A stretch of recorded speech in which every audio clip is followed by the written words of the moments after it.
Na sisi katika kubaini chanzo tulisema moja katika vyanzo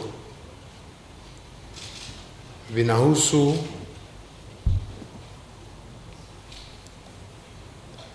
masuala ya uchumi na ya kijamii. Ukosefu wa ajira hasa kwa vijana ilikuwa ni moja, lakini jingine ni lile swala la watu kupotea au kutoonekana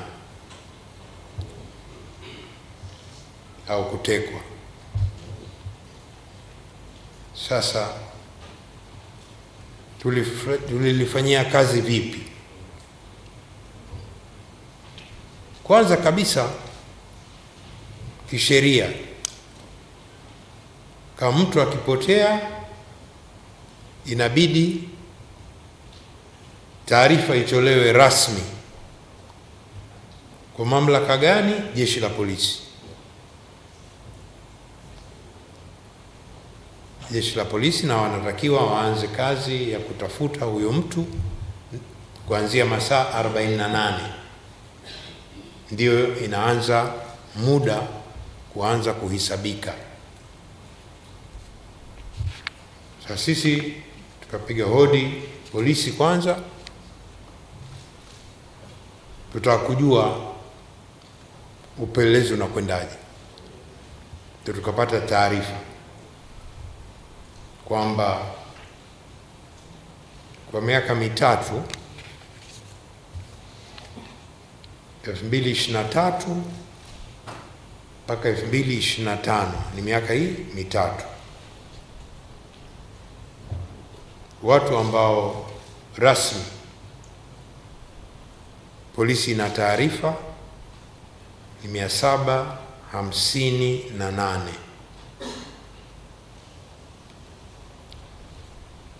Uchunguzi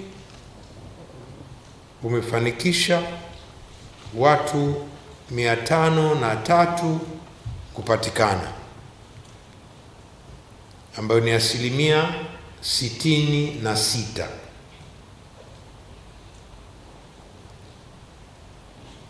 Watu 265 bado hawajulikani walipo. Watu 265 ambayo ni 34%, ukichukua miaka hii mitatu iliyopita. Lakini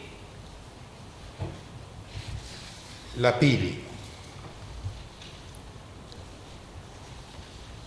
hizi takwimu zinaonyesha kwamba kwa mfano mwaka 2022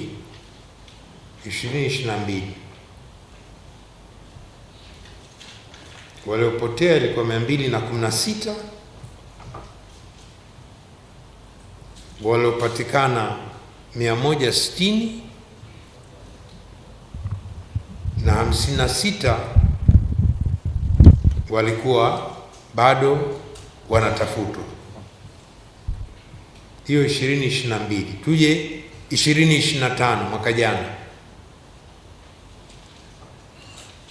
Mwaka jana 2025 watu 237 walipotea, 176 wamepatikana na ambao hawajapatikana ni 61.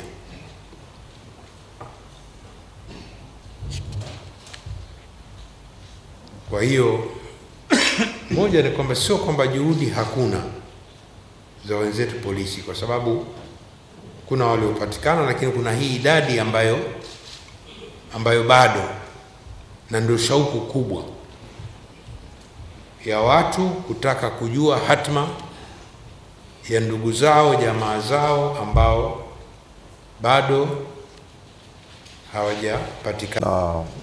Ndugu zangu wanahabari na wahariri, hii ni fursa nzuri ya kuzidi kulielewa hili jambo kwa undani, na kama ripoti ilivyoeleza kwamba katika ushahidi tuliokusanya tuliweza kubaini kwamba ghasia zile zilikuwa zimepangwa na ziliratibiwa na kufadhiliwa. Sasa swali la msingi linakuja, mmejuaje? Mmetumia ushahidi gani? Katika watu zaidi ya 63,000 tuliokutana nao kwa njia mbalimbali, wako waliokuja ana kwa ana, wako waliokuja kwa maandishi, kwa viapo, na wapo waliojitokeza kwa huzuni, kusikitika jambo lililotokea ni baya, na wakakubali wao wenyewe kutuongoza. Kwa hiyo kuna watu tumetoka nao kwenye mitaa, wakaeleza jinsi walivyoshirikishwa kufanya jambo hili. Kuna watu kwenye mabodaboda, kwenye makundi ya mamalishe, kwenye vikundi mbalimbali, ili mradi walishiriki kwa namna moja au nyingine, wao wenyewe wanakiri kwamba sisi tulihusika.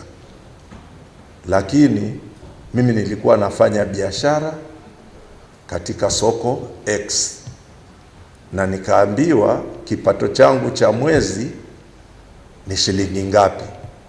Nikapewa na nikaambiwa kuna kazi maalum, na kama mambo haya yakifanikiwa, basi siku si nyingi mafanikio makubwa zaidi yatapatikana.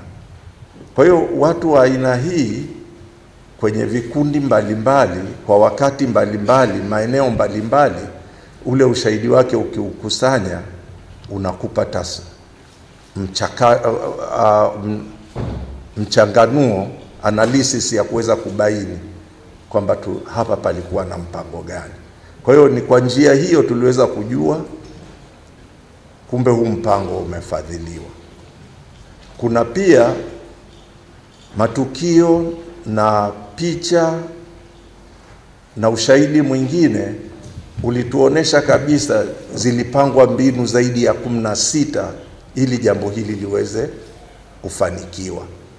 Na cha msingi kabisa ni kwamba iliweza kutawanya zile nguvu ulizokuwa nazo. Kama ulikuwa unategemea vurugu hii itakuwa ni ya maandamano, lakini imetokea hapa, imetokea pale, imetokea kule.